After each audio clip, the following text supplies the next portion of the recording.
Oi, pessoal! Hoje a gente vai mergulhar no capítulo 8 do segundo livro de Samuel. É um capítulo, assim, bem interessante. Ele mostra um momento chave, sabe? Davi consolidando mesmo o reino dele. É muita ação militar, organização, tudo acontecendo depois das primeiras vitórias importantes. E a escala das conquistas é, nossa, impressionante. Uma vitória atrás da outra, contra vários vizinhos ali. Ok, vamos desdobrar isso. Começa com os filisteus, né? Davi derrota eles e toma Mete-Guiamá. O que exatamente era essa Mete-Guiamá? Tinha uma importância especial? Tinha sim. Subjugar os filisteus era, fundamental. Eles eram os adversários históricos, né?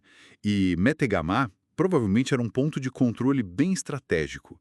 Talvez uma cidade importante ou uma fortaleza na fronteira, controlando uma rota. Tomar esse lugar era dar um golpe forte na capacidade deles de ameaçar Israel. Era crucial para a segurança do reino que Davi estava unificando. Entendi. Faz sentido. Aí, logo depois, vem a campanha contra Moabe. E aqui a coisa fica, bem pesada. O texto descreve Davi alinhando os prisioneiros no chão, medindo com um cordel e executando 2/3 deles. É muito gráfico. É brutal. Extremamente brutal. E o terço que sobrevive vira súdito pagando tributo. Uma demonstração de força, assim, Radical, né? totalmente. Olha, impor tributo era comum na época, claro. Era forma de exercer domínio, tirar recurso do povo conquistado. Mas essa execução em massa, Uhum. isso vai além. É uma mensagem, assim, aterradora. Provavelmente para esmagar qualquer ideia de rebelião futura. Não só dos moabitas, mas como um aviso geral, sabe? Uhum. Um aviso bem claro para os outros. Exato. O risco, óbvio, é gerar um ódio profundo que pode voltar depois. Mas naquele momento parece ter sido a escolha dele. Pesado. Bom, seguindo a expansão, temos a campanha contra Hadadezer, rei de Zoba. Ele estava tentando, parece, recuperar o controle lá perto do rio Eufrates. E os números da captura são enormes. 1.000 carros, 7.000 cavaleiros, ou talvez condutores de carros, né? 20.000 soldados de infantaria. E aí tem aquele detalhe de jarretar os cavalos dos carros. Ele aleija quase todos, menos 100. Por que fazer isso? Qual a lógica? Então, controlar a área do Eufrates era vital. Rotas comerciais importantes passavam por ali. Era uma zona de influência regional grande. Tanto que os arameus de Damasco tentam ajudar a Hadadezer, né? Eles percebem o que está em jogo. Ah, verdade. Sobre os cavalos, jarretar, ou seja, cortar os tendões das patas traseiras, era uma tática cruel, mas militarmente eficaz para a época. Davi neutralizava a principal força de ataque e mobilidade do inimigo, os carros de guerra, sem ter o ônus de cuidar e alimentar milhares de cavalos que talvez ele nem precisasse ou pudesse usar imediatamente no exército dele.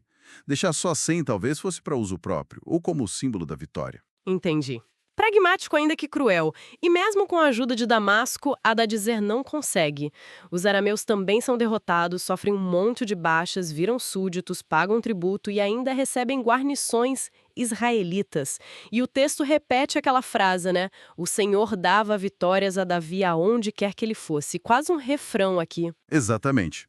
Essa frase reforça a ideia de que o sucesso de Davi não era só militar, mas tinha uma sanção divina. E as riquezas acumuladas nessas guerras, o texto menciona escudos de ouro dos oficiais de Hadadezer, uma quantidade enorme de bronze das cidades de Teba e Berrotai, tudo levado para Jerusalém.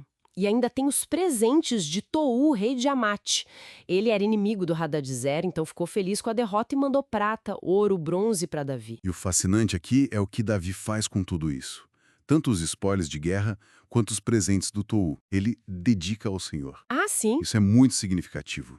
Não é só um ato de piedade, é também uma jogada política bem inteligente. Primeiro, ele atribui publicamente o sucesso todo a Deus, o que, claro, legitima ainda mais o reinado dele aos olhos do povo.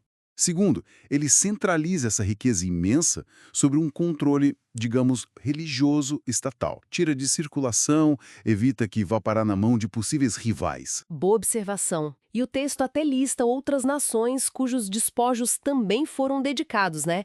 Edom, Moabe, Amonitas, Filisteus, Amaleque. Sim, mostra que era uma prática consistente dele. Falando em Edom, a fama de Davi cresce ainda mais depois da vitória sobre os edomitas.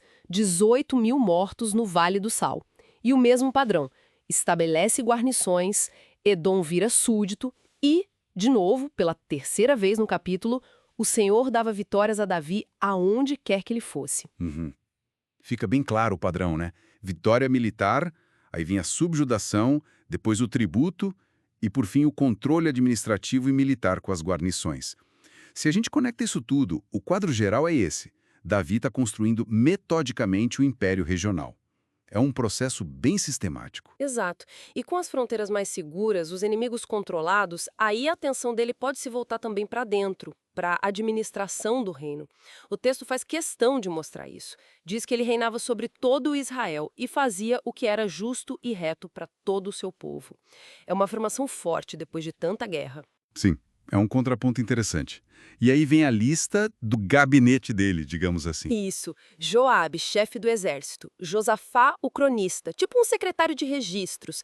Zadok e Aimeleque como sacerdotes principais. Seraias, o secretário.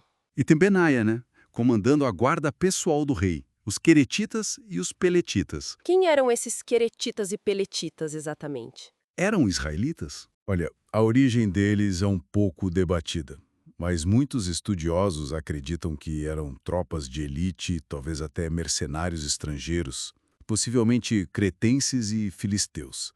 A vantagem para Davi seria a lealdade direta a ele, pessoal, não ligada a alguma tribo ou facção interna de Israel.